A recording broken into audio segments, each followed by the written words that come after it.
प्रश्न नंबर 2 क्या कह रहा है कि निम्न स्थितियों को द्विघात समीकरणों के रूप में निरूपित कीजिए। देखिए इस प्रश्न नंबर 2 में हमें 2 कार्य करने हैं। सबसे पहला कार्य जो है वो है कि सबसे पहले इन्हें द्विघात समीकरण के रूप में लिखना है, और दूसरा कार्य जो है जैसे कोई भी प्रश्न दे रखा है और उसमें लंबाई, चौड़ाई, वर्तमान आयु और रेलगाड़ी की चाल, इस तरह मतलब प्रश्न का आंसर भी पूछेगा तो आपने वो भी देना है। देखिए दूसरे के पहले पार्ट में वो कह रहा है एक आयताकार भूखंड का क्षेत्रफल 528 मीटर स्क्वायर है। क्षेत्र की जो लंबाई है, लंबाई जो है चौड़ाई के दुगने से 1 अधिक है, तो भूखंड की लंबाई और चौड़ाई ज्ञात करनी है। देखिए भाई यहां पे दे रखा है माना, देखिए भूखंड का क्षेत्रफल तो पता है, तो यहां देखिए माना लंबाई कितनी है, लंबाई है चौड़ाई के दुगने से 1 अधिक, तो चौड़ाई कितनी है भाई, तो चौड़ाई जो है वो हम मानेंगे, माना आयताकार भूखंड की लंबाई, भूखंड की चौड़ाई, क्योंकि चौड़ाई यदि हमारे पास x है तो तब आयताकार भूखंड की लंबाई कितनी हो जाएगी, दुगने से 1 अधिक, और क्षेत्रफल, आयताकार भूखंड का क्षेत्रफल आपका 528 मीटर स्क्वायर, और ये भी क्या दे रखा है मीटर में, और ये भी दे रखा है मीटर में। अब हमें कह रहा है प्रश्नानुसार। अब मैं आप सभी को एक बात बताऊंगा, आयताकार जो कोई वस्तु होती है उसका जो क्षेत्रफल होता है वो लंबाई गुना चौड़ाई, तो यहां पे आयताकार भूखंड का हमें क्या लेना पड़ेगा, क्षेत्रफल, तो लंबाई गुना में चौड़ाई, क्या लेना पड़ेगा, लंबाई गुना चौड़ाई। भूखंड का क्षेत्रफल आपको दे रखा है 528, लंबाई कितनी दे रखी है, दुगने से 1 अधिक, चौड़ाई आपको दे दी x, 528 बराबर x की इसमें 2x स्क्वायर, x की एक में x। अब इस 528 को इधर लेके आएंगे हम, क्योंकि ये प्लस का है तो इधर आके किसका हो जाएगा, माइनस का। अब मैं आपको एक बात बताना चाहूंगा कि इस चीज को हम उधर क्यों नहीं लेके गए, क्योंकि 2x की पावर 2 को हम माइनस नहीं देख सकते, तो अब हमें ये द्विघात बहुपद की तरह ही सॉल्व करना है। कहने का मतलब ये द्विघात जो समीकरण है इसको हमें सॉल्व करना है। देखिए सबसे पहले मैंने आपको बता रखा है एक ट्रिक, क्या बताई थी आपको कि पहले वाले की गुणा लास्ट वाले से करनी है। क्या करनी है, पहले वाले की गुणा लास्ट वाले से करनी है। 2 गुणा में 528, 1056, 1056 के आपने करने हैं टुकड़े, 2 से करेंगे 264, 2 से करेंगे 132, 2 से करेंगे 66 और 2 से करेंगे 33। आप ध्यान दीजिए, 2 दूनी 4, 4 दूनी 8, 8 दूनी 16, 16 दूनी 32, और यहां पे देखिए 11 तिये 33, तो 33 माइनस 32 कितना भाई, 32 बराबर 1 होता है।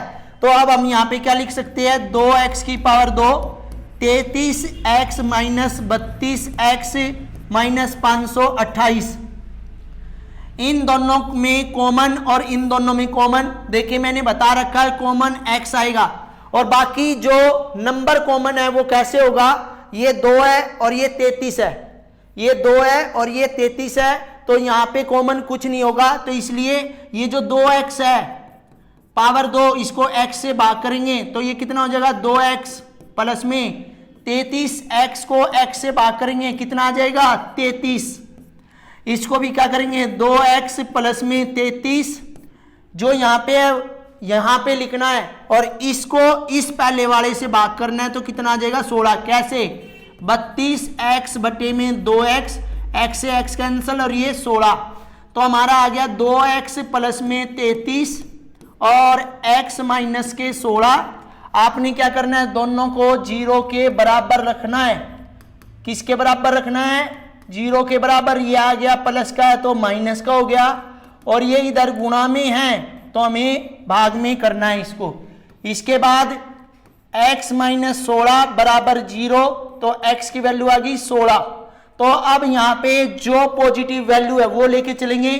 तो हमने क्या किया था, अतः जो चौड़ाई ली थी वो ली थी हमने x, तो x आ गई 16, और जो लंबाई ली थी, लंबाई जो है दुगने से एक अधिक थी, तो 2 गुणा में 16 प्लस में 1, 16 दूनी 32 प्लस 1, टोटल मिला के कितनी होगी 33। तो लंबाई हमारी कितनी आई 33 और चौड़ाई कितनी आई 16। इसके बाद प्रश्न नंबर 2 का पार्ट नंबर 2, क्रमागत, 2 क्रमागत धनात्मक पूर्णांकों का गुणनफल 306 है, तो हमें पूर्णांक ज्ञात करनी है। देखिए हमें 2 क्रमागत धनात्मक पूर्णांक लेके चलने हैं, तो यहां पे क्या लिखेंगे हम, माना पहला क्रमागत धनात्मक पूर्णांक, जो पहला क्रमागत धनात्मक पूर्णांक हम लेके चल रहे हैं उसको लेके चल रहे हैं x, और जो दूसरा क्रमागत धनात्मक पूर्णांक लेके चल रही है उसको लेके चल रहे हैं हम x प्लस 1। क्यों भाई, देखिए जब भी कोई भी पूर्णांक होता है, पूर्णांक कितनी से स्टार्ट होते हैं 0 1 2 3 -1 -2। अब यहाँ पे देखिए उसने बोला है 2 क्रमागत धनात्मक, धनात्मक मतलब प्लस का, यदि ऋणात्मक होता तो माइनस लेके चलते, और यदि सम होता तो सम में लेते हम x प्लस 1 और x प्लस 3, और यदि विषम होता तो विषम में लेते हम x और x प्लस में 2। यानी कहने का मतलब है सम में x प्लस 1 x प्लस 3, विषम में x और x प्लस 1 2। और यहाँ पे आप ध्यान दीजिए हमारे पास तो सिर्फ क्रम से कहा है उसने, तो यहाँ पे प्रश्नानुसार क्या चलेगा कि दोनों का, ये कह रहा है दोनों का गुणनफल, 2 क्रमागत धनात्मक पूर्णांकों का गुणनफल, पहला और दूसरा, इनका यदि गुणनफल करे तो 306 हो जाता है। सोल्व कीजिए, x की x में x स्क्वायर, x की 1 में x बराबर 306। अब इस 306 को इस तरफ लेके आएंगे हम, माइनस का हो जाएगा बराबर 0। अब ये बन गया द्विघात समीकरण, और द्विघात समीकरण को कैसे हल करना है मैंने आपको बता रखा कि पहले वाले की गुणा लास्ट वाले से, जो भी आंसर आया उसके करने टुकड़े। देखिए भाई हम इसको सोल्व कर रहे हैं, और यहां पे सोल्व करने से है 3 3 9 9 दूनी 18, और 18 माइनस 17 बराबर 1, तो 1 आ गया हमारा। तो यहां पे लिखेंगे हम x स्क्वायर प्लस में 18x माइनस के 17x माइनस के 306 बराबर 0। अब 2 में कॉमन लेंगे, अब x इज कॉमन, तो यहाँ पे x, यहाँ पे 18, क्यों भाई x की पावर 2 को x से भाग कर देंगे, 18x को x से भाग करेंगे 18 बचेगा, और दूसरे बॉक्स में भी हमारा यहीं पे यही आएगा। अब इसको और इसको भाग करेंगे, इसका पहला और इनका पहला, माइनस 17x को x से, तो 17 बचा। x प्लस में 18 और x माइनस में 17, इन दोनों किसके बराबर रखेंगे हम 0 के, तो x बराबर आ गया माइनस के 18 और x माइनस 17 बराबर 0, तो x की वैल्यू आ गई आपकी 17। तो पॉजिटिव वैल्यू लेंगे, तो अतः पहला पूर्णांक क्या हो जाएगा, पहला पूर्णांक हो जाएगा x, तो x हो जाएगा 17, और दूसरा पूर्णांक जो है वो है x प्लस 1, तो ये हो गया 17 प्लस में 1, ये हो गया आपका 18। इसके बाद प्रश्न नंबर 3 की बात करते हैं, सॉरी प्रश्न नंबर 2 के तीसरे भाग की बात करते हैं, और कह रहा है रोहन की मां उससे 26 वर्ष बड़ी है, रोहन की मां उससे 26 वर्ष बड़ी है, उनकी आयु यानी वर्षों में बात करें तो उनका गुणनफल यदि करे तो अब से 3 वर्ष पश्चात 360 हो जाएगी। इससे हमें रोहन की वर्तमान आयु ज्ञात करनी है। देखिए यहां पे क्या लिखेंगे, यहां पे लिखेंगे माना रोहन की वर्तमान आयु, रोहन की वर्तमान आयु लेंगे x, और रोहन की मां की वर्तमान आयु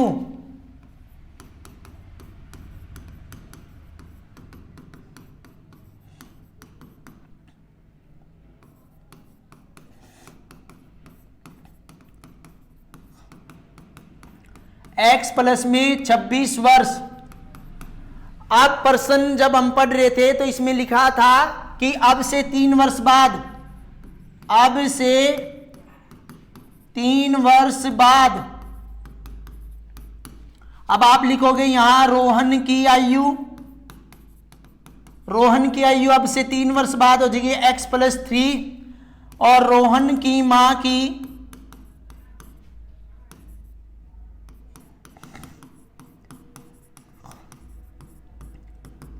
x प्लस 26 प्लस में 3, तो ये आ जाएगा x प्लस में 29।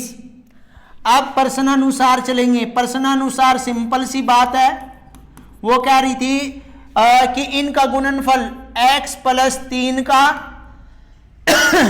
और x प्लस 29 का गुणनफल 360, x की गुणा इन दोनों में तो x स्क्वायर, x का इसमें 29x, ये 3x, ये 87 प्लस का, और ये 360 में इधर ले आया माइनस का। अब देखिए ये x स्क्वायर 29x और 3x 32x, और ये माइनस करने पे 273। अब हमने आपको बताया था कि 273 पहले वाले की गुणा लास्ट वाले से करनी है, कि 273 हमारा आया, 273 के टुकड़े करने हैं। 3 से करेंगे 91, 7 से करेंगे 13, और 13 से देखिए 13 3 39, माइनस में 7 तो कितना आ गया 32।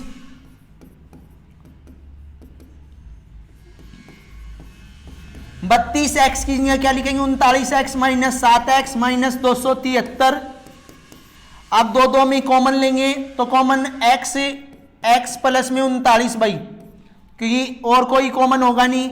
यहां पे भी x प्लस 39 लिखेंगे, x से x कैंसल तो माइनस के 7, x प्लस में 39 वन बॉक्स में और x माइनस 7 दूसरे बॉक्स में। दोनों कितने के बराबर रखना है, 0 के बराबर। x की वैल्यू आ गई माइनस के 39, और यहां पे x माइनस 7 बराबर 0, तो x की वैल्यू आ गई आपकी 7। तो यहां क्या लिखेंगे, अतः रोहन की आयु जो है आपकी हो जाएगी 7, क्योंकि हमने कितनी ले रखी है x। और रोहन की मां की आयु, रोहन की मां की आयु वो हो जाएगी आपकी x प्लस में 26 वर्ष, तो 7 प्लस में 26 ये हो जाएगी आपकी 33 वर्ष। इसके बाद लास्ट प्रश्न है, वो कह रहा है कि एक रेलगाड़ी 480 किलोमीटर की दूरी एक समान चाल से तय करती है। यदि इसकी चाल 8 किलोमीटर प्रति घंटा कम होती तो उसी दूरी को तय करने में 3 घंटे अधिक समय लेती। हमें रेलगाड़ी की चाल ज्ञात करनी है। देखिए सबसे पहले हमें यह लिखना है कि रेलगाड़ी द्वारा तय की गई दूरी। देखिए रेलगाड़ी द्वारा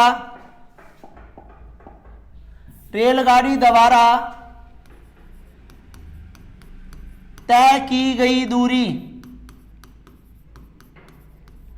वो हमारी है 480 किलोमीटर। अब वो कह रहा है यदि इसकी चाल 8 किलोमीटर प्रति घंटा कम कर दे। देखिए चाल तब कम होगी जब हमें एक्चुअल में जो वास्तविक चाल है वो पता होगी, वो हमारे पास है नहीं। तो इसलिए हम क्या करेंगे, माना रेलगाड़ी की चाल हम ले लेंगे x किलोमीटर प्रति घंटे। अब देखिए हमारे पास दूरी भी है और चाल भी है, तो हमारे पास समय क्या होगा, समय का फॉर्मूला होता है दूरी बटे में चाल। अब ध्यान दीजिए दूरी हमारे पास 480 और चाल x है तो किलोमीटर प्रति घंटे। यदि चाल में कमी, चाल घटा दी जाए, वो कह रहे हैं ना 8 किलोमीटर, चाल में कमी कितनी हुई x माइनस 8 किलोमीटर प्रति घंटे, तो दूरी कितनी होगी। दूरी तो आपको पता ही है, रेलगाड़ी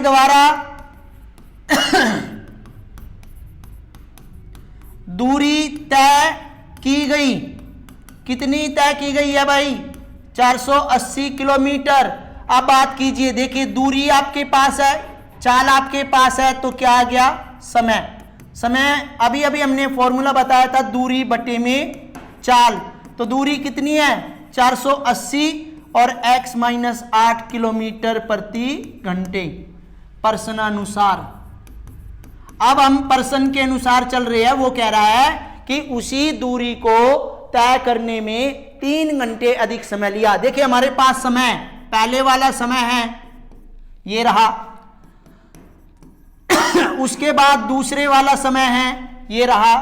अब 3 घंटे अधिक समय लिया, तो मान लो हमारे लिए तो नुकसान हुआ और उसके लिए, हानि के लिए हम माइनस लगाते, इसलिए ये घंटे क्या होंगे? माइनस के। आर पार की गुणा 480x, इस 480 की इसमें करोगे 480x माइनस 8 की इसमें करोगे 3840 बराबर। अब -3 की x में -3x और -3 की इसमें करोगे, जो आंसर आया है इसमें। अब देखिए ये वाला बराबर में कट जाएगा, हमारे पास बच्चा 3840 बराबर माइनस के 3x की पावर 2 और प्लस के 24x। इनको इधर लेके जाएंगे तो हमारे पास है ये 24, सॉरी सबसे पहले हमारे पास है माइनस के 3, तो अब हम इसको प्लस का कर लेंगे। ये 24 प्लस का है तो माइनस का कर लेंगे, और ये हमारे पास माइनस के 3840 ऑलरेडी है। अब ये देखिए 3 से भाग करने पर, क्यों? क्योंकि ये हमें आसान सा करना है। देखिए 3 से भाग करेंगे x की पावर 2, यहां पे 3 से भाग करेंगे 8 आ जाएगा, और 3 एकम 3, 3 दूनी 6, 2 बचा 3 अठे 24 और 0। अब हमें 1200, क्योंकि ये बन गया द्विघात, और द्विघात के ऐसे टुकड़े करने हैं कि हमें 1200 के टुकड़े करने पर -8 पड़ जाए। यहां देखिए 1280 के टुकड़े, या 640, 2 से किया 320, 2 से किया 160, 2 से किया 80। ध्यान दीजिए भाई, 2 दूनी 4, 4 दूनी 8, 8 दूनी 16, 16 दूनी 32, तो 40 में से 32 गए 8, लेकिन 8 चाहिए हमें माइनस का, तो माइनस के 40 प्लस के, ये प्लस के 32 और माइनस के 40, तो यहां लिखेंगे x² माइनस 40x प्लस में 32x माइनस 1280। अब इनके कॉमन लेने हैं, x माइनस 40 और x माइनस 40, x से x कैंसल, प्लस के 32, x माइनस 40 बराबर में 0, तो x का मान हो गया 40, और x प्लस में 32 बराबर 0, तो x की वैल्यू होगी माइनस के 32। हमने वैल्यू कौन सी लेनी है? 40। तो रेलगाड़ी की, उसने कहा था रेलगाड़ी की चाल बताइए, तो चाल कितनी है? x, तो x कितनी है भाई? 40 किलोमीटर प्रति घंटे। तो ये इस तरह हमारी जो एक्सरसाइज है 4.1 कंप्लीट हुई।